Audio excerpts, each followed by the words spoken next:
शक करना तुम्हें कभी खुश नहीं रख सकता। अगर किसी कार्य को तुम पूरे तन मन धन से करने की कोशिश कर रहे हो, तभी तुम्हारे मस्तिष्क में यह बात आ जाती है कि पता नहीं यह काम अच्छे से होगा या नहीं होगा। तुम्हारे अंदर शक करने के कारणवश यह भावना उत्पन्न हो जाती है कि यह काम नहीं होगा तो क्या होगा, जबकि उस कार्य को तुम काफी अच्छे से कर सकते हो और तुम्हारे परिश्रम के कारण उस कार्य का सफल होना तय है।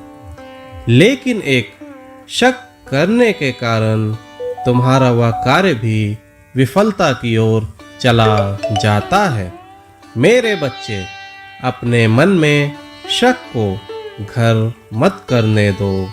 तुम्हारे शक करने के कारणवश कई रिश्ते जो भविष्य में अच्छे हो सकते थे, वह रिश्ते भी कभी-कभी दूर हो जाते हैं। क्योंकि अगर तुम किसी इंसान को पसंद कर रहे हो और तुम्हें ऐसा महसूस होता है कि तुम उस इंसान के साथ काफी अच्छे से रह सकते हो, लेकिन अगर तुम्हें उस इंसान की ओर से यह नजर नहीं आता कि वह इंसान भी तुम्हारे साथ खुश रह सकता है, तो तुम्हें फिर से शक होने लगता है। या कभी तुम्हें यह नजर आ भी गया कि वह इंसान तुम्हें संकेत दे रहा है कि वह भी तुम्हारे साथ खुश रह सकता है, तो फिर भी तुम्हारे मन में यह शक पैदा हो जाता है कि भविष्य में कहीं वह इंसान तुम्हें धोखा ना दे दे। मेरे बच्चे, शक करना ही तुम्हारा सबसे बड़ा दुश्मन है। इस शक करने के कारणवश अगर जो कार्य नहीं भी होना रहता है, वह भी हो जाता है और जीवन के अच्छे रिश्ते भी तुमसे दूर हो जाते हैं। क्योंकि मेरे बच्चे, अगर शक पैदा हो जाता है, वह तुम्हारे मस्तिष्क को ठीक से कार्य नहीं करने देता और तुम्हारी सोचने की क्षमता काफी कम हो जाती है। तुम्हें डर भी ज्यादा लगने लगता है।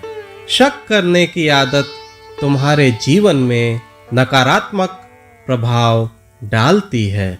मेरे बच्चे, मैं यह कदापि नहीं कहता कि किसी पर भी आंख बंद कर विश्वास करो, लेकिन हर किसी पर शक भी ना करो, क्योंकि बहुत इंसान इस प्रकार के भी होते हैं।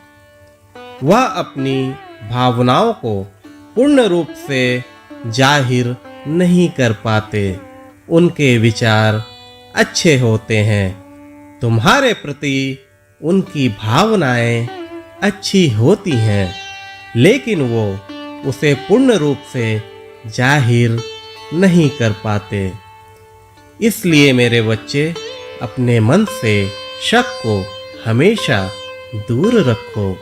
उसे कभी भी अपने मन में घर ना करने दो, क्योंकि इसका प्रभाव तुम्हारे वर्तमान जीवन के साथ ही साथ आने वाले जीवन में भी पड़ता है। पूरे विश्वास के साथ किसी कार्य को करो।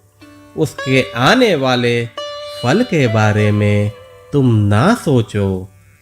सब कुछ तुम अपने साईं पर छोड़ दो। बस सिर्फ तुम अपना 100% दो। आगे तुम्हारा साईं सब संभाल लेगा। मैं हमेशा यह चाहता हूँ कि तुम अपने आचरण में थोड़ा बदलाव करो, ताकि तुम जिनसे भी मिलो वह तुम्हें अच्छी दृष्टि से देखें और उन पर तुम्हारा एक अच्छा प्रभाव रहे, जो कि तुम्हारे आने वाले समय में काफी सहयोगी सिद्ध होगा। तुम्हारा साईं तुम्हें सबसे अच्छा बनाना चाहता है। मेरे बच्चे, तुम मेरे हो, इसलिए तुम्हारे साथ मेरी भी मर्यादा जुड़ी हुई है। अच्छा सोचो, अच्छा विचार करो और हाँ, कभी शक ना करो। सदा खुश रहो।